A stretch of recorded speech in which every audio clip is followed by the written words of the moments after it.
બેઠક પહેલાં રાજ્યોના જીએસટી અધિકારીઓ આજે દિલ્હીમાં બેઠક કરી રહ્યા છે। આવી અપેક્ષા છે કે જીએસટી રિફોર્મ હેઠળ લગભગ 175 વસ્તુઓના ભાવ ઘટાડવાનો નિર્ણય લેવામાં આવી શકે। આના પર વધુ માહિતી આપવા संवाददाता आलोक प्रियदर्शी अपनी साथ जोड़ाया है। जी आलोक जी, जीएसटी 2.0 में क्या तैयारी चल रही है अभी? बिल्कुल, देखिए आज से कह सकते हैं कि जीएसटी काउंसिल की बैठक का एक आगाज शुरू हो गया है, क्योंकि राज्यों के जो स्टेट ऑफिशियल्स हैं वो तमाम तैयारियां कर रहे हैं ताकि कल से जो जीएसटी काउंसिल की बैठक शुरू हो रही है उसकी पूरी तैयारी की जा सके। दरअसल जिस तरह से केंद्र सरकार का प्रस्ताव था कि एक मेगा रिफॉर्म होना चाहिए जीएसटी में, उसको लेकर तैयारियां पूरी हो गई हैं और जो सिफारिशें ग्रुप ऑफ मिनिस्टर्स की तरफ से मिली हैं वो सबको पता है कि किस तरह से कहा गया था कि 5% और 18% ही दो दर मुख्य दर होंगी और एक 40% की दर होगी, वो सेन गुड और लग्जरी गुड्स के लिए होगी। और जो इम्पॉर्टेंट जो 12% और 28% वाली जीएसटी की दर है उसको हटा दिया जाएगा। और साफ साफ ये भी प्रपोजल में है कि जो भी एसेंशियल आइटम होंगे या लाइफ सेविंग ड्रग्स होंगे ये सारे इन पर नील होगा या 5% होगा। तो जो भी एसेंशियल आइटम होंगे उस सब या तो नील होंगे या 5% होंगे। जहाँ तक कंज्यूमर ड्यूरेबल्स की बात है, TV, washing machine, AC, fridge, ये तमाम आइटम्स 18% पे आ जाएंगे, जो कि पहले 28% पे हुआ करते थे।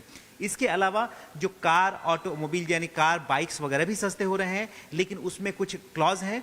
1200 सीसी से छोटी कारें, इसके अलावा 350 सीसी से छोटी बाइक्स, ये सब सस्ते हो रहे हैं। लेकिन जो महंगी गाड़ियां होती थी उस पर दाम बढ़ सकते हैं, क्योंकि उसको 40% के स्लैब में रखा गया है और उस पर जैसे पहले एडिशनल सेस लगता था या सेस लगते थे, उसी तरह से एडिशनल ड्यूटी लगाने पर अभी चर्चा जीएसटी काउंसिल की बैठक में होगी कि उसको एडिशनल ड्यूटी लगाएं या कोई और फॉर्म होगा, लेकिन उस पर जो टैक्स इंसिडेंस है लगभग उतना ही बना रहेगा। इसके अलावा जो सबसे बड़ी चर्चा थी हेल्थ इंश्योरेंस और लाइफ इंश्योरेंस पे, उस पर तो बिल्कुल ही जो प्रपोजल है उसमें नील करने का प्रपोजल है, यानी कि जीएसटी हेल्थ और लाइफ इंश्योरेंस के प्रीमियम पर से अगर कोई इंडिविजुअल पॉलिसी लेता है तो वहां पर आपको 0 जीएसटी पेमेंट करना पड़ेगा। इसी तरह से कुछ आइटम्स के दरों में बढ़ोतरी भी की गई है जो पहले में सस्ते में थे, जैसे कि प्रीमियम और बिजनेस क्लास की जो फ्लाइट्स अगर आप लेते हैं तो वहाँ पर आपको 18% जीएसटी चुकानी पड़ेगी। तो ये सब चीज़ें हैं जो फेरबदल किए जा रहे हैं जीएसटी काउंसिल की बैठक में।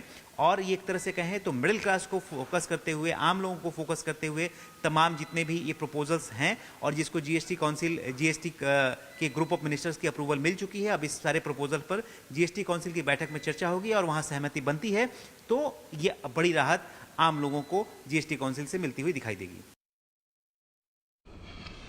बहुत बहुत शुक्रिया आलोक जी अमारी साथ जुड़ने के लिए। तो जुओ आ प्रकारे खास करीने जीएसटी बैठकनी तैयारीनी शरूआत आजथी थई गई है और आपने आवती काले और परम दिवसे जे हवे विविध जीएसटी काउंसिल मळशे त्यारे खास करीने शुं निर्णय लेवामां आवे छे एना पर एक खास फोकस अहींयाथी राखता रहीशुं।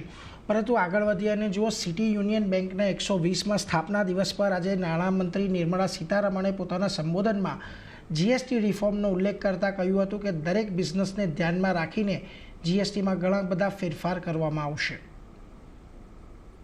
The Prime Minister has also recently announced the creation of a task force for next generation reforms with a clear mandate to simplify regulations, lower compliance costs, and also build a more enabling ecosystem for startups, MSMEs, and entrepreneurs. Complementing this, the planned rollout of the next generation GST reforms with the council meeting tomorrow and day after, in the coming months, it will set an economy absolutely open and transparent with further reduction in compliance burden, making it easier for small businesses to thrive.